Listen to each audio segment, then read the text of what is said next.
আবার তো ইউটিউব চ্যানেলে আপনাদের প্রত্যেককে স্বাগত জানাচ্ছি। এই মুহূর্তে একটা গুরুত্বপূর্ণ আপডেট রয়েছে। ঘূর্ণিঝড় সেনিয়ার যে তৈরি হচ্ছে সে ব্যাপারে আর কোনো সন্দেহ নেই, কারণ আজকেই জানিয়ে দিয়েছেন ভারতীয় আবহাওয়া দপ্তর সেটা 26 তারিখের দিকে তৈরি হবার চান্স রয়েছে। এবং যা পরিস্থিতি রয়েছে, এই যে নিম্নচাপ তৈরি হয়েছে সেই নিম্নচাপ আজকে একটু শক্তি বাড়িয়ে সুস্পষ্ট নিম্নচাপে পরিণত হয়েছে। আগামীকাল আরও শক্তি বাড়াবে এবং শক্তি বাড়িয়ে সেটি গভীর নিম্নচাপে পরিণত হবার চান্স বা সম্ভাবনা রয়েছে 24 তারিখের দিকে, আগামীকাল সোমবার। এবং পরবর্তী ক্ষেত্রে যে আপডেট রয়েছে 26 তারিখের দিকে ঘূর্ণিঝড়টি তৈরি হতে পারে। এই মুহূর্তে আমরা দেখতে পাচ্ছি একটা কিন্তু নিম্নচাপের মতন অবস্থান রয়েছে, তবে নিম্নচাপ যে প্রচণ্ড শক্তিশালী তা কিন্তু আমরা দেখতে পাচ্ছি না, তবে নিম্নচাপ তৈরি হয়েছে এবং সেটা সুস্পষ্ট আকারে রয়েছে এমনটা জানাচ্ছেন আবহাওয়া দপ্তর। অবশ্যই ভালো করে একটু লক্ষ্য করুন, ঠিক এই জায়গাতে আমরা লক্ষ্য করতে পারছি এই যে একটি নিম্নচাপ কিন্তু রয়েছে। এই নিম্নচাপটাই আস্তে আস্তে এগিয়ে আসবে পশ্চিম এবং উত্তর পশ্চিমের পথ ধরে, এটাই তারা বলতে চাইছেন। তো চলুন একবার দেখে নেওয়ার চেষ্টা করি আমরা আগামীকালের পর 25 তারিখের যে আপডেট রয়েছে। 25 তারিখে আমরা দেখতে পাচ্ছি দুইটি নিম্নচাপ দেখতে পাওয়া যাচ্ছে। এটা অনেক সময় দেখা যায়, তবে এই দুটো বা তিনটে বা চারটে যাই হোক না কেন এগুলো কিন্তু সব থাকবে না, একটাতেই পরিণত বা রূপান্তরিত হয়ে যাবে। আসল রয়েছে এইটা, অর্থাৎ যেটা দেখাচ্ছি এই যে নিম্নচাপ, এই নিম্নচাপ কিন্তু গভীর নিম্নচাপের আকার নেবে এবং আস্তে আস্তে সেটা ঘূর্ণিঝড়ে পরিণত হবে। আমরা লক্ষ্য করতে পারছি যে 25 তারিখের দিকে কিন্তু নিম্নচাপটা বেশ গভীর হবার চান্স রয়েছে। আর 26 তারিখের দিকে লক্ষ্য করুন, দেখুন দুটি নিম্নচাপ আস্তে আস্তে একটিতে পরিণত হয়ে গেল এবং 26 তারিখে মূলত রাতের মধ্যে একটি ঘূর্ণিঝড়ের আকার নিতে চলেছে নিম্নচাপটি। এবং এই যে ঘূর্ণিঝড়টি তৈরি হবে, এই ঘূর্ণিঝড় তৈরির সম্ভাবনা রয়েছে দক্ষিণ মধ্য বঙ্গোপসাগর এবং সংলগ্ন আন্দামান সাগরে। তারপর সিস্টেমটা যেটা ভারতীয় আবহাওয়া দপ্তর বলছেন পশ্চিম এবং উত্তর পশ্চিমের পথ ধরে এগোবে। আমরা সেটা দেখার চেষ্টা করব যে কোন দিকে যায়, কারণ এরপর আর ভারতীয় আবহাওয়া দপ্তরের তরফ থেকে কোনো রকম আপডেট প্রকাশ করা হয়নি। তারা শুধু এটা জানিয়েছেন যে 26 তারিখে একটি ঘূর্ণিঝড় তৈরি হবে। পরবর্তী ক্ষেত্রে অবশ্যই তারা জানাবেন, তখন আপনাদের জানিয়ে দেওয়ার চেষ্টা করব। মডেল যেটা দেখাচ্ছে সেটা আমরা দেখতে পাচ্ছি ঘূর্ণিঝড়টি আস্তে আস্তে এগোচ্ছে পশ্চিম এবং উত্তর পশ্চিম দিকে।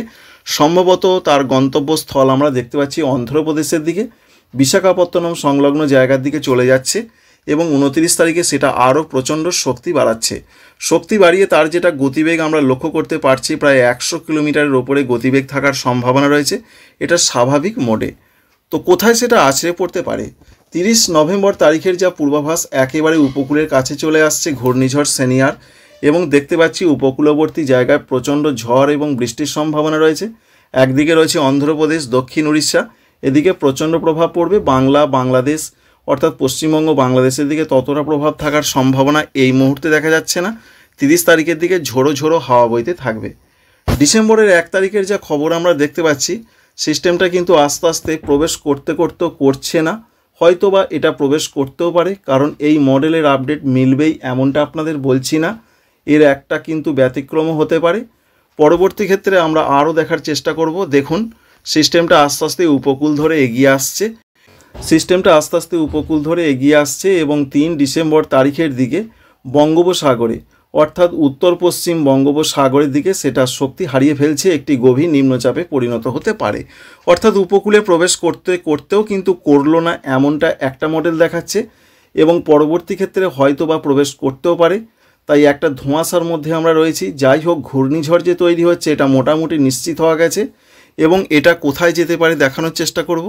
এটা দেখতে পাচ্ছি আমরা সংলগ্ন জায়গাতেই আস্তে আস্তে সেটা নিঃশেষ হয়ে যাবে, মূলত 5 এবং 6 তারিখের দিকে। তাহলে কিন্তু এখান থেকে যে বৃষ্টি হবে না সেটা বলা যায় না, কারণ এই যে নিম্নচাপ জলীয় বাষ্প থাকবে বাংলার ওপর, তা থেকে কোনো জায়গায় বিক্ষিপ্ত বৃষ্টির সম্ভাবনা অবশ্যই তৈরি হতে পারে পরবর্তী ক্ষেত্রে। এবার বৃষ্টির চান্স কতটা একবার দেখার চেষ্টা করব। বৃষ্টিটা যেটা আমরা দেখতে পাচ্ছি অন্ধ্রপ্রদেশ উপকূল, সঙ্গে রয়েছে উড়িষ্যা, এখানে প্রবল বৃষ্টি হবে উপকূলবর্তী জায়গাগুলোর দিকে।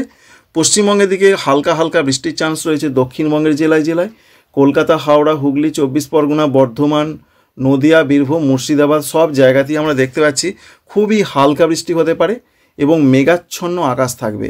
অর্থাৎ মেঘের একটা দুর্যোগ কিন্তু থাকবে বাংলাদেশের দিকেও, দক্ষিণ বাংলাদেশ, খুলনা, বরিশাল, চট্টগ্রাম, এছাড়া ত্রিপুরা, মিজোরাম, মণিপুর, নাগাল্যান্ড, এই সমস্ত জায়গাগুলোতে বৃষ্টির চান্স রয়েছে। তবে সেটা হালকা বৃষ্টি, কারণ ঘূর্ণিঝড়টা তো দুর্বল হয়ে যাচ্ছে। এই মডেল দেখাচ্ছে এই এলাকাগুলোতে বৃষ্টিটা বেশি হতে পারে। বেশি বলতে সম্ভাবনা বেশি, পরিমাণে কিন্তু সেরকম আমরা দেখতে পাচ্ছি না। 3 তারিখ 4 তারিখের দিকে যা আপডেট আমরা পাচ্ছি, কোনো জায়গায় কিন্তু বৃষ্টিটা হবার চান্স থেকেই যাচ্ছে, কারণ জলীয় বাষ্প থাকবে।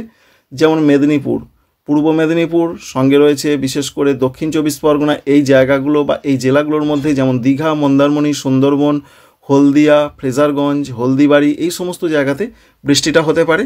আর বাংলাদেশের ক্ষেত্রে যেমন খুলনা, বরিশাল, কলাপাড়া, শ্যামনগর, চট্টগ্রাম, এই জায়গাগুলোতে হালকা ধরনের বৃষ্টির চান্স রয়েছে।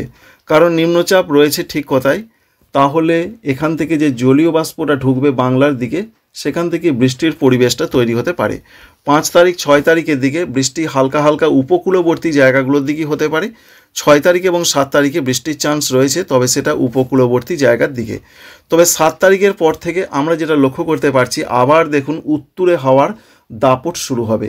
অর্থাৎ 7 তারিখে এটা আমরা দেখতে পাচ্ছি, অবশ্যই আপনারাও সেটা দেখতে পাচ্ছেন, দেখুন হাওয়া কিন্তু আস্তে আস্তে আসছে, অর্থাৎ উত্তর পশ্চিম থেকে হাওয়া শুরু হবে, যার ফলে ডিসেম্বরের প্রথম সপ্তাহের পর যে কনকনে ঠান্ডা পরিস্থিতি ফিরে আসার একটা নতুন করে পূর্বাভাস আমরা লক্ষ্য করতে পারছি। একদিকে ঘূর্ণিঝড়ও শক্তি হারিয়ে দুর্বল হয়ে যাবে, অন্যদিকে এই যে পশ্চিমী ঝঞ্ঝা এটাও সরে চলে যাবে, যার ফলে বিনা বাধায় উত্তর পশ্চিমের হাওয়া আসতে শুরু করবে। তার ফলে 7 তারিখের পর একটা চরম ঠান্ডা পরিস্থিতি বাংলার জেলায় জেলায় নতুন করে ফিরে আসতে পারে। এই রয়েছে মোটামুটি ঘূর্ণিঝড় সংক্রান্ত পূর্বাভাস। এবার অন্য একটা মডেল কি দেখাচ্ছে সেটাও আপনাদের দেখিয়ে দেবো। আমরা এতক্ষণ দেখছিলাম জিএফএস মডেল, এবার আমরা দেখব ইসিএমডব্লিউএফ মডেল কি দেখাচ্ছে।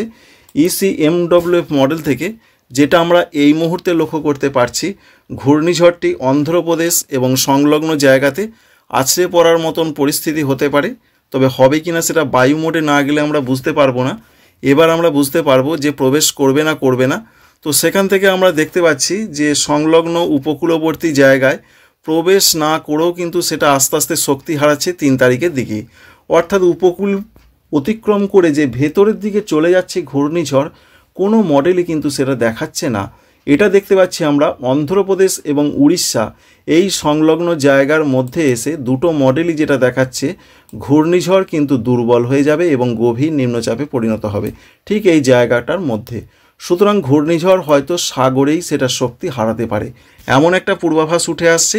আর এ থেকে বৃষ্টির সম্ভাবনা বাংলায় কতটা দেখার চেষ্টা করব। বিশেষ করে আমরা দেখতে পাচ্ছি যে বাংলার দিকে যেমন আমরা আগের মডেলে দেখলাম, এই মডেল থেকেও সেই রকমই দেখতে পাচ্ছি। বিরাট যে কিছু হবে তা নয়, খুব হালকা হালকা উপকূলবর্তী জায়গাগুলোর দিকে হতে পারে। তাই বাংলায় দুর্যোগের সম্ভাবনা অনেকটাই কম, এটা আপনাদের জানাতে পারি এই মুহূর্তে মডেল যেটা দেখাচ্ছে। তবে বারবার একটা কথাই বলি যে ভারতীয় আবহাওয়া দপ্তর কী বলছেন সেটাই রয়েছে সবথেকে প্রধান বিষয়বস্তু। সেই সম্পর্কে আপনাদের প্রথমেই জানিয়ে দিয়েছি, যারা প্রথমটা দেখেননি তাদের একটু বলে দিই। 26 তারিখের দিকে একটি ঘূর্ণিঝড় তৈরি হবে বঙ্গোপসাগরে, এটাই বলেছেন ভারতীয় আবহাওয়া দপ্তর। এরপর আর কোনো আপডেট এখনও পর্যন্ত পাওয়া যায়নি। আশা করা হচ্ছে দিনে দিনে তারা আপডেট দেবেন, দিনে দিনে আপনাদের সেটা জানিয়ে দেওয়ার চেষ্টা করে যাব। অন্যদিকে আগামীকাল কীরকম আবহাওয়া থাকার কথা রয়েছে বাংলার জেলায় জেলায়, আপাতত তাপমাত্রার যা খবর রয়েছে বিরাট কোনো চেঞ্জ বা পরিবর্তন হবে না। তবুও ঠান্ডা যে একদম থাকবে না সেটাও নয়। কলকাতা, হাওড়া, হুগলি, 24 পরগনা, মেদিনীপুর এদিকে থাকতে পারে 18 থেকে 19 বা 19.5 ডিগ্রি সেন্টিগ্রেড। পশ্চিম দিকের জেলাগুলোতে ঠান্ডা পরিস্থিতি একটু ভালো রকম থাকবে, তবে কনকনে ঠান্ডা একদমই নয়।